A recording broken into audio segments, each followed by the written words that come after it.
Kita lanjut berjemur. Angon dia nak berjemur tu tak? Nak berjemur. Slide. Jadi kita berjemur dulu pagi ni. Pagi buta. Dekat situ? Ha? RM5,000. Baik mengapa ya duit kelak je lah mak mayam.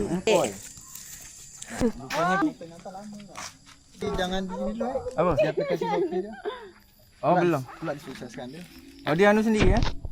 Okey, jadi langsung aja kita nak unboxing ini. Memang betul-betul kita tunggu sampai bercet-recet saya dah sampai mana. Dah lewat dah masa tenggat dia lah. Lewat 2 minggu dah. Ni tu. Apa ni apa ni? Oh ini untuk masukkan dia. Oh gendongan bayi dia. Oh merek ni. Lexa Baby. Nah, ini apa ni? Mungkin di bahu Tawa pula logo dia. Dan oh. Wah, baju. Bonus atau tidak ni saya tak tahu juga. Mungkin tak sama ke?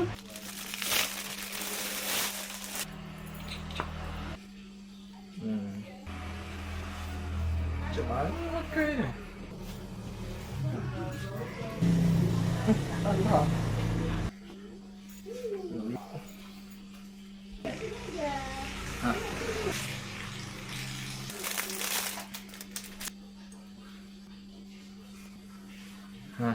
Bismillahirrahmanirrahim. Gini je nak beranu ke? Orang ke dia? Baik ketawa, jangan ketawa. Ni Boleh kita dipakai untuk usia berapa bulan dah ke apa? Dari lahir boleh? Oh boleh? Dapat baju? Okey. dapat mak baju dia. Sangka besar. Kembang dek Jom, Hawa. kita jalan-jalan sekarang. Hawa sudah siap-siap untuk jalan-jalan keliling. Senang macam tu. Aduh, jangan.